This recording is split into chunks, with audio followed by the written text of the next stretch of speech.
Hi friends, welcome to Aspire Learn. 10ാം ക്ലാസ്സിലെ ഒരു പുതിയ പാഠം നമുക്കിന്ന് പഠിക്കാം. യൂണിറ്റ് 3. നമ്മൾ യൂണിറ്റ് 1 and 2 നേരത്തെ തന്നെ വിവിധ വീഡിയോകളിൽ ചെയ്തിട്ടുണ്ട്. ഇന്ന് യൂണിറ്റ് 3-ലെ യൂണിറ്റ് 3-ക്കൊരു പേരിട്ടിട്ടുണ്ട്, ലോർ ഓഫ് വാല്യൂസ്. ഇതിനകത്ത് വാല്യൂസ് എന്ന് പറഞ്ഞാൽ മൂല്യങ്ങളുടെ പാഠം. ഇനി അങ്ങോട്ട് ഈ യൂണിറ്റിൽ പഠിക്കുന്ന എല്ലാ പാഠത്തിലും മനുഷ്യൻ്റെ മൂല്യങ്ങൾക്ക് അധികം വില നൽകുന്ന, അതിന് പ്രാധാന്യം നൽകിക്കൊണ്ട് ഉൾക്കൊള്ളിച്ചിരിക്കുന്ന പാഠങ്ങളാണ്. അപ്പോൾ അതിൽ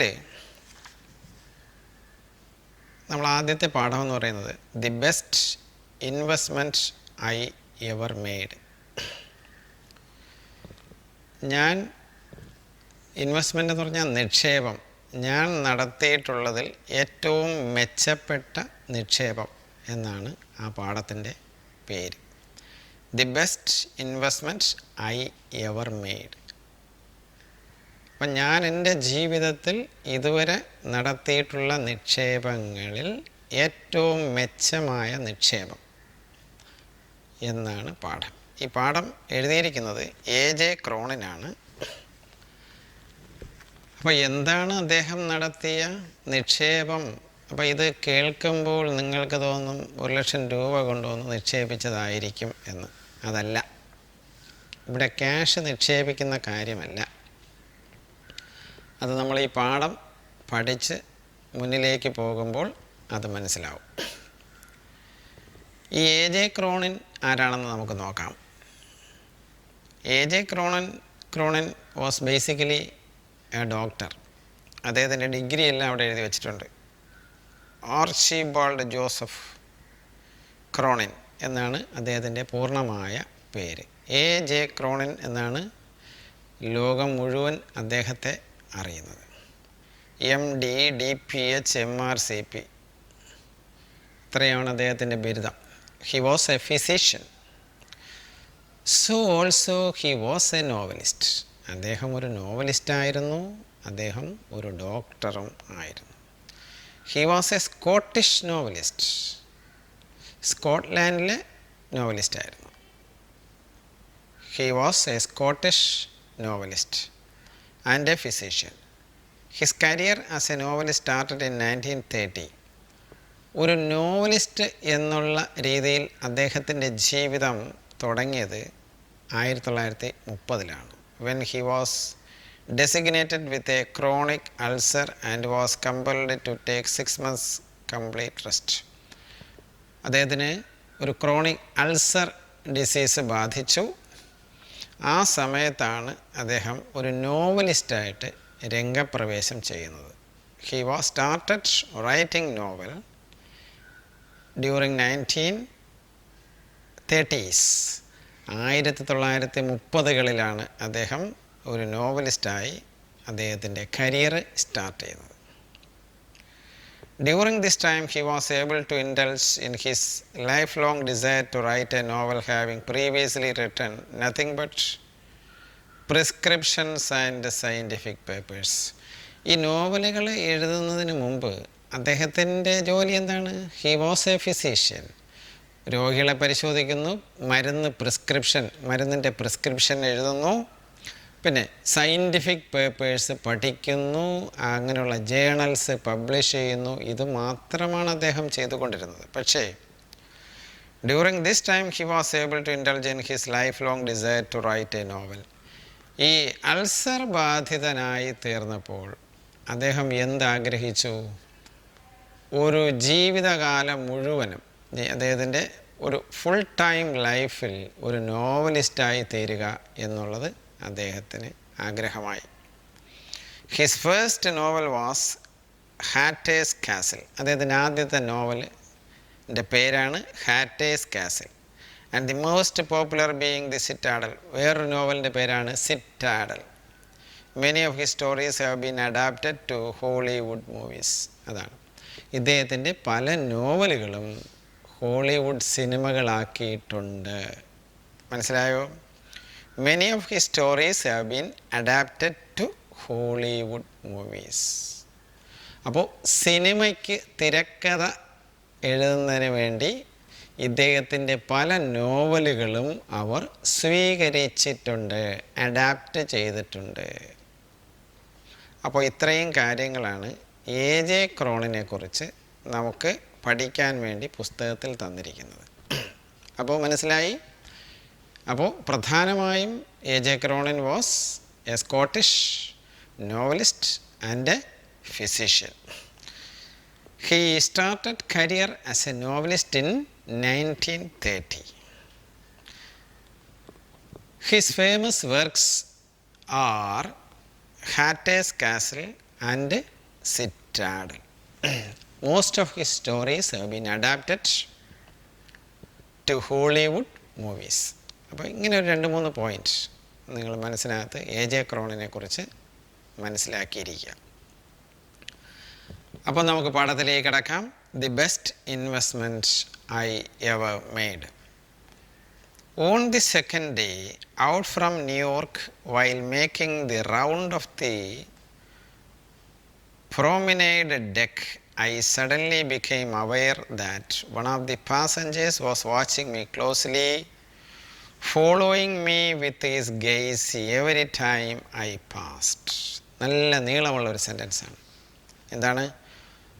ഇദ്ദേഹം ന്യൂയോർക്കിൽ നിന്ന് ന്യൂയോർക്കിൽ നിന്ന് അല്പം അകലെയായി യാത്ര ചെയ്യുകയായിരുന്നു, കപ്പലിൽ യാത്ര ചെയ്യുകയായിരുന്നു. ആരാണ്? നമ്മുടെ AJ ക്രോണൻ. ആ യാത്രയുടെ 2ാമത്തെ ദിവസം, on the second day while making the round of the promenade deck എന്ന് പറഞ്ഞാൽ കപ്പലിൻ്റെ മുകൾ ഭാഗത്തായിട്ട് തുറസായ സ്ഥലം. ഡെക്ക് എന്ന് പറയുന്നത് നമ്മൾ നില, അറ എന്നൊക്കെ പറയും. കപ്പലിൻ്റെ ഒരു നിലയാണ് ഡെക്ക് എന്ന് പറയുന്നത്. അപ്പോൾ കപ്പലിന് വിവിധ നിലകളുണ്ട്. 2, 3, 4 അതിലധികം ഒക്കെ ചിലപ്പോൾ നിലകൾ കാണാം കപ്പലിന്. അതിൻ്റെ ഒരു നിലയിൽ തുറസായ സ്ഥലം, അതാണ് പ്രൊമിനേഡ് എന്ന വാക്കിൻ്റെ അർത്ഥം. അപ്പോൾ ഡെക്കിന് മേൽത്തട്ട്, കപ്പലിൻ്റെ കുറേ ഭാഗങ്ങൾ കടലിൻ്റെ അടിയിലായിട്ടായിരിക്കും സ്ഥിതി ചെയ്യുന്നത്. കുറച്ച് ഭാഗം ഈ കടലിൻ്റെ മുകൾ ഭാഗത്തായിട്ട്. ആ മുകൾ ഭാഗത്തുള്ള മേൽത്തട്ടിനെയാണ് ആക്ച്വലി ഡെക്ക് എന്ന് പറയുന്നത്. അപ്പോൾ ആ ഡെക്കിലെ തുറസായ ഭാഗത്തു കൂടി ഇങ്ങനെ ചുറ്റി ഇങ്ങനെ റൗണ്ട് ചെയ്ത് നടക്കുകയായിരുന്നു. ആര്? AJ Cronin was making the round of the promenade deck. അങ്ങനെ നടന്നുകൊണ്ടിരിക്കുമ്പോൾ suddenly he became aware that one of the passengers was watching me closely. ഇങ്ങനെ നടന്നു പോയപ്പോൾ ആ ഓപ്പൺ ഡെക്കിൽ ഒരു പാസഞ്ചർ നമ്മുടെ ഡോക്ടറെ പ്രത്യേകം ശ്രദ്ധയോടുകൂടി നോക്കിയിരിക്കുന്നത് കണ്ടു. I suddenly became aware that one of the passengers was watching me closely. വളരെ ശ്രദ്ധയോടുകൂടി എന്നെ വീക്ഷിക്കുന്നുണ്ടായിരുന്നു. Following me with his gaze. Gaze എന്ന് പറഞ്ഞാൽ വളരെ ശ്രദ്ധയോടുകൂടി നോക്കുക, തുറിച്ചു നോക്കുക, ആകാംക്ഷാപൂർവം നോക്കുക, ഇങ്ങനെയൊക്കെയാണ് ഗെയ്സിൻ്റെ അർത്ഥം. Following me with his guys every time I past. അപ്പോൾ ഓരോ പ്രാവശ്യവും ഇങ്ങനെ ഞാൻ ചുറ്റിപ്പോകുമ്പോൾ, അദ്ദേഹത്തിൻ്റെ അടുത്തുകൂടെ ഞാനിങ്ങനെ നടന്ന് ചുറ്റിപ്പോകുമ്പോൾ അദ്ദേഹം വളരെ ശ്രദ്ധയോടുകൂടി ആകാംക്ഷയോടുകൂടി എന്നെ നോക്കുന്നുണ്ടായിരുന്നു. I wanted to rest to avoid the tedium of casual and importunate shipboard contacts. I gave no sign of having noticed the man. എന്താ? I wanted to rest. ഞാനല്പം കപ്പലിലെ മറ്റ് യാത്രക്കാരുമായി എൻഗേജ്ഡ് ആവാതിരിക്കാൻ വേണ്ടി, സ്വതന്ത്രമായി അല്പം റെസ്റ്റ് എടുക്കുന്നതിന് വേണ്ടിയാണ് ഞാനിങ്ങനെ ചുറ്റി നടക്കുന്നത്. അതുകൊണ്ട് ഇനി അദ്ദേഹത്തിനെ ശ്രദ്ധിച്ചാൽ അദ്ദേഹമായിട്ട് സംസാരിച്ച് എൻ്റെ സമയം മൊത്തം പോകും എന്നുള്ളത് കൊണ്ട് ഞാൻ അദ്ദേഹത്തെ ശ്രദ്ധിച്ചതേയില്ല. I wanted to rest to avoid the tedium എന്ന് പറഞ്ഞാൽ ബോർഡം. നമ്മൾ മലയാളത്തിൽ ബോറിങ് എന്ന്, മലയാളത്തിലല്ല, ബോർഡം എന്ന് പറയുന്നത് ഇംഗ്ലീഷ് വാക്കാണ്. അപ്പോൾ ഇനി ആരെങ്കിലുമായിട്ട് സംസാരിച്ച് ബോറടിക്കാതിരിക്കാൻ വേണ്ടി ഞാൻ അല്പം റെസ്റ്റ് എടുക്കുന്നതിൻ്റെ ഭാഗമായി നടന്നതുകൊണ്ട് I did not pay any attention to this passenger. ഈ യാത്രക്കാരൻ എന്നെ ആകാംക്ഷയോടുകൂടി നോക്കിയെങ്കിലും ഞാൻ അദ്ദേഹത്തെ ശ്രദ്ധിച്ചതേയില്ല എന്നാണ്. I gave no sign of having noticed the man. That means A J. Cronin did not notice him. അദ്ദേഹത്തെ ശ്രദ്ധിച്ചതേയില്ല എന്നാണ്. അപ്പോൾ ആദ്യത്തെ പാരഗ്രാഫ് നിങ്ങൾക്ക് മനസ്സിലായി എന്ന് വിശ്വസിക്കട്ടെ. നമുക്ക് രണ്ടാമത്തെ പാരഗ്രാഫിലേക്ക് പോകാം. Yet there was nothing importunate about him. Importunate എന്ന് പറഞ്ഞാൽ ശല്യപ്പെടുത്തുക എന്നാണ് വാക്കിൻ്റെ അർത്ഥം.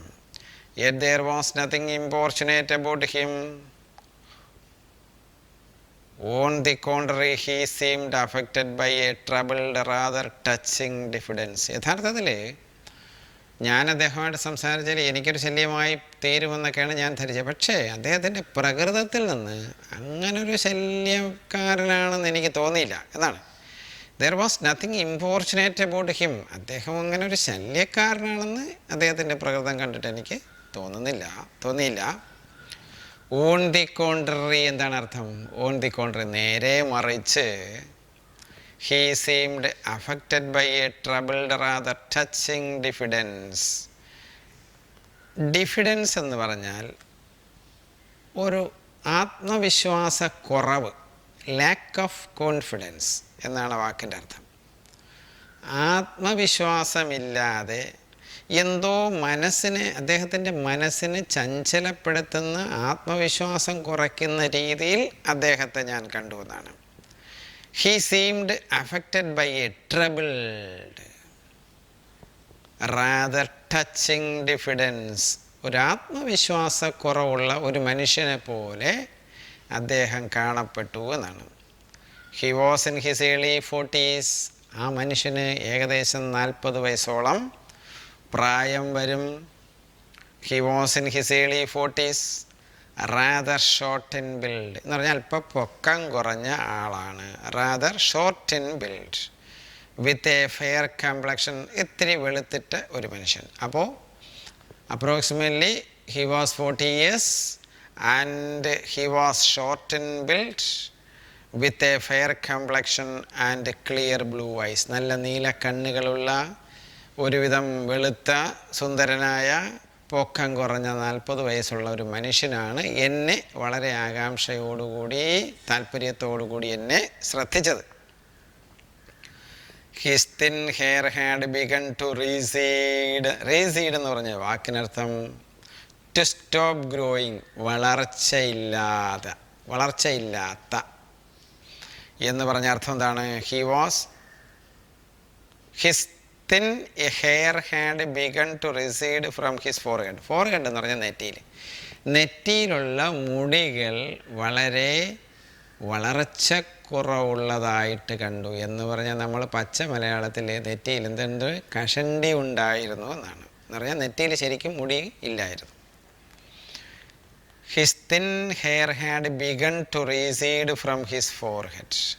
ഹിസ് ഡാർക്ക് സ്യൂട്ട്, ഇരുണ്ട നിറത്തിലുള്ള ഒരു സ്യൂട്ടാണ് അദ്ദേഹം ധരിച്ചിരുന്നത്.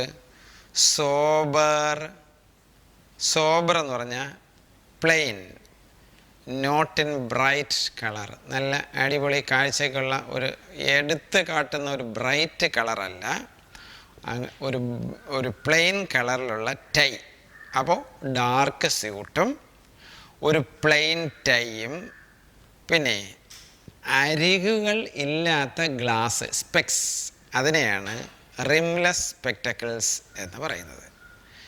അതിൻ്റെ ചില്ലിന് ചുറ്റും അരികില്ലാത്ത സ്പെക്ടക്കിൾസിനെയാണ് റിംലെസ് സ്പെക്ടക്കിൾസ്. അപ്പോൾ അദ്ദേഹം ഒരു റിംലെസ് സ്പെക്ടക്കിൾസ് ധരിച്ചിരുന്നു, ഒരു ഡാർക്ക് സ്യൂട്ട് ധരിച്ചിരുന്നു, ഒരു ടൈയും കെട്ടിയിരുന്നു, ഒരു പ്ലെയിൻ ടൈയും കെട്ടിയിരുന്നു. Gave evidence of a serious and reserved disposition.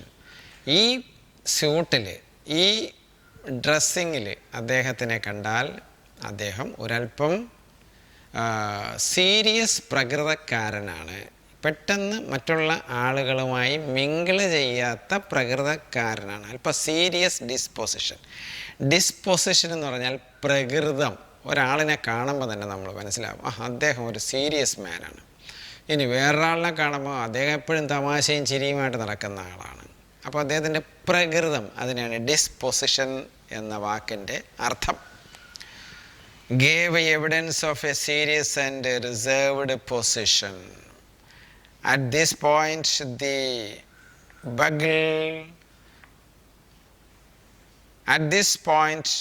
the bugle sounded for dinner and I went below. ഈ സമയത്ത് കാഹളം മുഴങ്ങി. ഞങ്ങൾ ഡിന്നർ കഴിക്കുന്നതിന് വേണ്ടി താഴേക്ക് പോയി. At this point the bugle sounded for dinner and I went below. അപ്പോൾ കപ്പലിൽ കിച്ചണും പിന്നെ ഡൈനിങ് റൂമെല്ലാം അടിത്തട്ടിലാണ്. അങ്ങനെ ഡിന്നറിന് സമയമാകുമ്പോൾ ബ്യൂഗിൾ മുഴങ്ങി.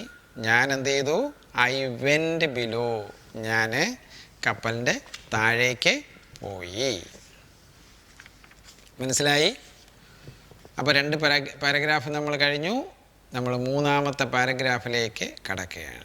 On the following forenoon I again observed my fellow voyager watching me earnestly from his deck chair.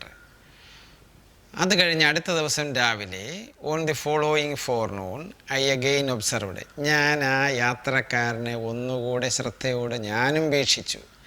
I again observed my fellow voyager എന്ന് പറഞ്ഞാൽ കൂടെ യാത്ര ചെയ്യുന്ന ആൾ, അതാണ് fellow voyager. Watching me earnestly from his deck chair. അദ്ദേഹം ഇരിക്കുന്ന ചെയറിൽ, ഒരു ഡെക്കിൽ എന്ന് പറഞ്ഞാൽ ഒരു നിലയിൽ, ഒരു തട്ടിൽ അദ്ദേഹത്തിൻ്റെ സീറ്റിൽ ഇരുന്നു കൊണ്ട് അദ്ദേഹം എന്നെ ശ്രദ്ധിക്കുന്നു, ഞാൻ അദ്ദേഹത്തെയും ശ്രദ്ധിച്ചു. I again observed my fellow voyager watching me earnestly. വളരെ പ്രതിബദ്ധതയോടുകൂടി, വളരെ ആത്മാർത്ഥതയോടുകൂടി അദ്ദേഹം എന്നെ നോക്കുന്നു, ഞാനും അദ്ദേഹത്തെ ഒബ്സർവ് ചെയ്തു. Now A lady was with him. അദ്ദേഹത്തോടൊപ്പം ഒരു ലേഡിയും കൂടെ ഉണ്ടായിരുന്നു. ഓബിയസ്ലി ഹിസ് വൈഫ്, മിക്കവാറും അദ്ദേഹത്തിൻ്റെ ഭാര്യ ആയിരിക്കാം. Obviously his wife. The situation by this time had begun to intrigue me. The situation by this time had begun. അപ്പോൾ ഇതെല്ലാം കൂടെ, ഞാൻ അദ്ദേഹത്തെ ശ്രദ്ധിക്കുന്നു, അദ്ദേഹം വളരെ താല്പര്യത്തോടു കൂടി എന്നെ ശ്രദ്ധിക്കുന്നു, അദ്ദേഹത്തിൻ്റെ അടുത്തായിട്ടൊരു ലേഡി ഇരിപ്പുണ്ട്. ഈ സാഹചര്യങ്ങളെല്ലാം കൂടെ വന്നപ്പോൾ എൻ്റെ മനസ്സിനകത്തും ഒരു കൗതുകം, ഒരു താല്പര്യം ഉണർന്നു. ഇൻട്രിഗ്യൂ എന്ന് പറഞ്ഞാൽ കൗതുകം ഉണരുക, കൗതുകം ഉണർത്തുക, അതാണ് ഇൻട്രിഗ്യൂ. The situation by this time had begun to intrigue me. I discovered from my steward that they were Mr. and Mrs. John S. ഞാൻ ഉടനെ എന്ത് ചെയ്തു? I made an inquiry with my steward. steward ആരാണ്? ഈ dining ടേബിളിൽ നമുക്ക് ആഹാരം serve ചെയ്യുന്ന ആളാണ് steward, പരിചാരകൻ. ഞാൻ ആ പരിചാരകനോട് രഹസ്യമായിട്ടൊന്ന് അന്വേഷിച്ചു, ആ ഇരിക്കുന്ന ജെൻറ്റിൽമാനും ലേഡിയും ആരാണ് എന്ന് ഞാൻ ചോദിച്ചു. അപ്പോൾ അദ്ദേഹം പറഞ്ഞു അത് മിസ്റ്റർ ആൻഡ് മിസ്സിസ് ജോൺ ആണെന്ന് പറഞ്ഞു. From a small suburb of London, ലണ്ടൻ്റെ പ്രാന്തപ്രദേശത്ത് താമസിക്കുന്ന ജോണും ജോണിൻ്റെ ഭാര്യയുമാണെന്ന് എന്നോട് പറഞ്ഞു. When another day passed without event, വീണ്ടും ഒരു ദിവസം കൂടെ ഒന്നും സംഭവിക്കാതെ കടന്നുപോയി എന്നാണ്. When another day passed without event, പ്രത്യേകിച്ച് ഒന്നും സംഭവിച്ചില്ല, അടുത്ത ഒരു ദിവസം കൂടെ കടന്നുപോയി. I began to feel certain that Mr. S would remain too shy to carry out his obvious desire to approach me. I began to feel, എനിക്ക് തോന്നി എന്ന് പറഞ്ഞാൽ I felt that mister S എന്ന് പറഞ്ഞാൽ ഇവിടെ ആരെയാണ് സൂചിപ്പിക്കുന്നത്? Mister John. Would remain too shy to carry out his obvious desire. യഥാർത്ഥത്തിൽ ആ മനുഷ്യന് എന്നെ സമീപിക്കണമെന്നുള്ള ഒരു ആഗ്രഹമുണ്ടെങ്കിലും അദ്ദേഹം തീരെ ഷൈയാണ്. അറിയാമല്ലോ, നമ്മൾ അല്പം ചില ആളുകൾ അങ്ങനെയാണ്, മറ്റൊരാളുമായിട്ട് എളുപ്പം മിങ്കിൾ ചെയ്യാനൊരു ലജ്ജയായിരിക്കും. അതിനെയാണ് നമ്മൾ ഷൈ എന്ന് പറയുന്നത്.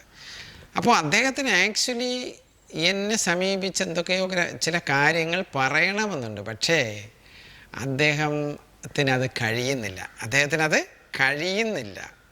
He would remain too shy to carry out his obvious desire to approach me. However, എന്നിരുന്നാലും on our final evening at sea, യാത്രയുടെ അവസാന ദിവസം, ഇങ്ങനെ ദിവസങ്ങൾ കടന്നുപോയി. അദ്ദേഹം എന്നെ സമീപിക്കുന്നില്ല, ഞാൻ അദ്ദേഹത്തിൻ്റെ അടുത്തേക്കും പോകുന്നില്ല. അവസാനം കപ്പൽ യാത്രയുടെ അവസാന ദിവസം മിസ്സിസ് എസ് എന്ന് പറഞ്ഞാൽ നമ്മുടെ ജോണിൻ്റെ ഭാര്യ ഡിസൈഡഡ് ദി മാറ്റർ, കാര്യം അങ്ങ് തീരുമാനിച്ചു. ഡിസൈഡഡ് ദി മാറ്റർ, എന്താ കാര്യം തീരുമാനിച്ചത്? With a firm pressure on his hand, ആ ലേഡി അദ്ദേഹത്തിൻ്റെ കയ്യിൽ മുറുകെ പിടിച്ചുകൊണ്ട്, with a firm pressure on his hand and a whispered word in his ear, she urged her husband towards me. അദ്ദേഹത്തിൻ്റെ കൈക്ക് മുറുക്കി പിടിച്ചിട്ട് ആ ലേഡി അദ്ദേഹത്തിൻ്റെ ചെവിയിൽ എന്തോ മന്ത്രിച്ചു. അതാണ് whispered word in his ear. She urged her husband towards me എന്ന് പറഞ്ഞാൽ she requested her husband towards me. He directed her husband to me, എൻ്റെ അടുത്തേക്ക് പ്രേരിപ്പിച്ച് അദ്ദേഹത്തിനെ വിട്ടു എന്നാണ്. She urged her husband towards me as I passed along the deck. ആ ഡെക്കിൽ കൂടെ ഞാൻ നടന്നിങ്ങനെ പോകുമ്പോൾ ഭാര്യ ഭർത്താവിൻ്റെ ചെവിയിൽ മന്ത്രിച്ചിട്ട് എൻ്റെ അടുത്തേക്ക് അദ്ദേഹത്തെ ഡയറക്റ്റ് ചെയ്തു. She urged her husband towards me as I passed along the deck. അപ്പോൾ ആ പാരഗ്രാഫ് മനസ്സിലായല്ലോ. നമുക്ക് അടുത്ത പാരഗ്രാഫിലേക്ക് പോകാം. 4ാമത്തെ paragraph. Excuse me doctor, I wonder if I might introduce myself. അപ്പോൾ ഇംഗ്ലീഷിലെ എക്സ്ക്യൂസ് മീയുടെ പ്രയോഗം നിങ്ങൾക്കറിയാമല്ലോ. ഒരു നല്ല തിരക്കുള്ള ഒരാൾക്കൂട്ടം, അതിൻ്റെ ഇടയിലോട്ട് നമുക്കൊന്ന് കയറി വേറൊരാളിനോടൊന്ന് സംസാരിക്കും. ഉടനെ നമ്മൾ ആ തിരക്കിൻ്റെ ആൾക്കൂട്ടത്തിൻ്റെ അടുത്തായിട്ട് വന്നിട്ട് എക്സ്ക്യൂസ് മീ എന്ന് പറയുമ്പോൾ മറ്റുള്ളവരുടെ ശ്രദ്ധ കിട്ടും. ഉടനെ നമ്മുടെ കാര്യം എന്താണോ അത് ചെയ്യുക എന്നുള്ളതാണ്. ഇവിടെ ഡോക്ടറുടെ അടുത്തേക്ക് വന്നിട്ട് excuse me, I wonder if I might introduce myself, ഞാൻ എന്നെ തന്നെ പരിചയപ്പെടുത്തട്ടെ എന്ന് ഈ പാസഞ്ചർ പറയുകയാണ്. He spoke almost breathlessly. ഇത് പറയുമ്പോൾ അദ്ദേഹത്തിന് ശ്വാസം ശരിക്കും കിട്ടുന്നില്ല. എന്ന് പറഞ്ഞാൽ അദ്ദേഹത്തിന് നേരത്തെ നമ്മൾ കണ്ടു, ആത്മവിശ്വാസക്കുറവുണ്ട്. ധൈര്യത്തോടുകൂടി എൻ്റെ അടുത്തേക്ക് വന്ന് എന്നോട് സംസാരിക്കാനുള്ള ഒരു ധൈര്യം, ഒരു ആത്മവിശ്വാസം അദ്ദേഹത്തിനില്ല. അദ്ദേഹത്തിൻ്റെ ശ്വാസം ഇടയ്ക്കിടയ്ക്ക് മുറിഞ്ഞു പോകുന്നു എന്നാണ്. He spoke almost breathlessly offering me the visiting card. ഇങ്ങനെ എൻ്റെ അടുത്തേക്ക് വന്നിട്ട് അദ്ദേഹത്തിൻ്റെ വിസിറ്റിംഗ് കാർഡ് എൻ്റെ കയ്യിൽ തന്നു.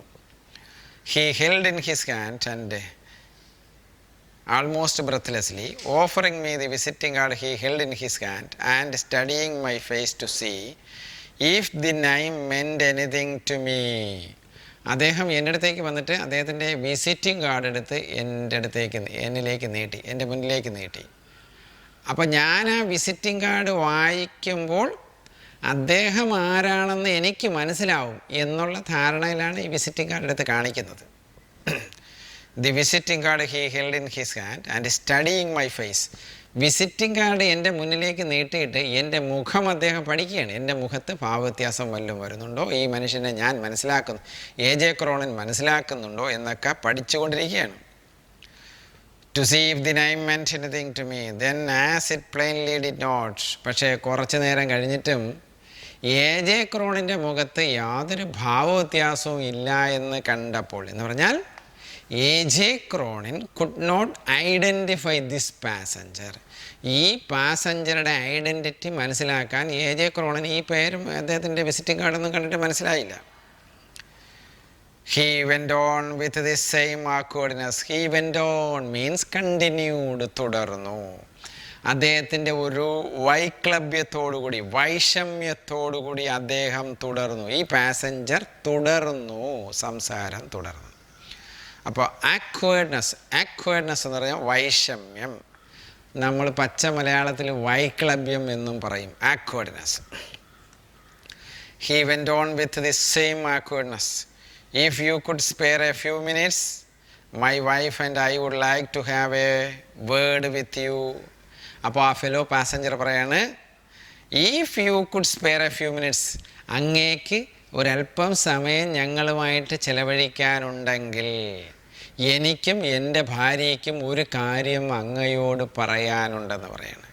If you could spare A few minutes, my wife and I would like to have a word with you.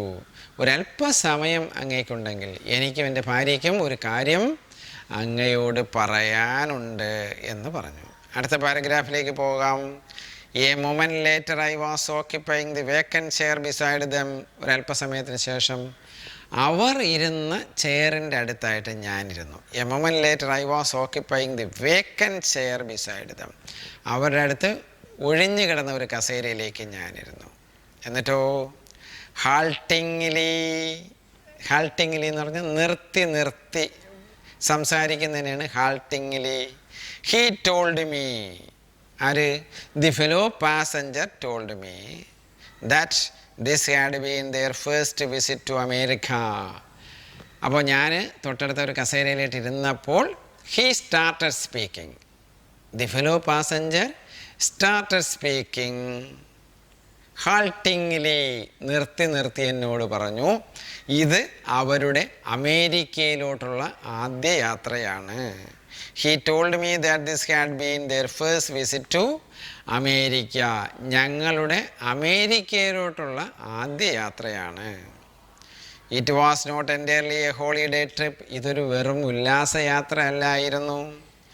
It was not entirely a holiday trip. They had been making a tour of the New England states, inspecting many of the summer recreational camps for young people there.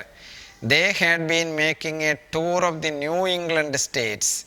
അവിടെ new England സ്റ്റേറ്റ്സിലെ വിവിധ സ്ഥലങ്ങൾ സന്ദർശിക്കുകയായിരുന്നു ഞങ്ങളുടെ ലക്ഷ്യം. They had been making a tour of the New England states, inspecting many of the summer recreational camps for young people there. അപ്പോൾ ഈ new England സ്റ്റേറ്റ്സിലെ അവിടെയായിട്ട് വേനൽക്കാല ഉല്ലാസ ക്യാമ്പുകൾ, വേനൽക്കാല അവധിക്കാല ഉല്ലാസ ക്യാമ്പുകൾ പ്രവർത്തിക്കുന്നുണ്ടായിരുന്നു. അവിടെ പ്രവർത്തിക്കുന്നത് ആർക്ക് വേണ്ടിയാണ്? യങ് പീപ്പിൾ, ചെറുപ്പക്കാരായ ആളുകളുടെ മാനസികവും ശാരീരികവുമായ ഉല്ലാസത്തിന് വേണ്ടി സംഘടിപ്പിച്ചിരിക്കുന്ന ക്യാമ്പുകൾ. അതിനെയാണ് recreational camp, summer recreational camps എന്ന് പറയുന്നത്. അവിടെ ഞങ്ങൾ ഒന്ന് വിസിറ്റ് ചെയ്യുകയായിരുന്നു ഞങ്ങളുടെ ലക്ഷ്യം. Inspecting many of the summer recreational camps for young people there. Afterwards they had visited settlement houses in New York. ഇനി അതുപോലെ തന്നെ മറ്റൊരു ലക്ഷ്യം എന്ന് പറയുന്നത്, ഇങ്ങനെ പുനരധിവസിപ്പിക്കപ്പെട്ട യുവജനങ്ങൾ താമസിക്കുന്ന വീടുകൾ, അതിനെയാണ് സെറ്റിൽമെൻറ്റ് ഹൗസസ് എന്ന് പറയുന്നത്. അപ്പോൾ മോശപ്പെട്ട അവസ്ഥയിൽ നിന്ന് ശരിയായ രീതിയിൽ ട്രെയിനിങ്ങും ഗൈഡൻസും കൊടുത്ത് പുനരധിവസിപ്പിക്കപ്പെട്ട യങ്സ്റ്റേഴ്സ് താമസിക്കുന്ന വീടുകൾ, അവിടെയും ഞങ്ങൾ വിസിറ്റ് ചെയ്തു. They had visited settlement houses in New York and other cities to study the methods employed in dealing with the cases of backward, maladjusted and delinquent youth. അവിടെയെല്ലാം സന്ദർശിച്ചതിൻ്റെ ഉദ്ദേശം എന്താണ്? ചില കാര്യങ്ങൾ പഠിക്കുക എന്നുള്ളതായിരുന്നു ഈ ദമ്പതികളുടെ ലക്ഷ്യം. മാൽ അഡ്ജസ്റ്റഡ് എന്ന് പറഞ്ഞാൽ മനോരോഗികൾ മലയാളത്തിൽ. മനോരോഗികൾ ഹാവിങ് മെൻ്റൽ പ്രോബ്ലംസ് മനോരോഗികളെയും പിന്നെ കുറ്റവാസനയുള്ള ചെറുപ്പക്കാരെയും.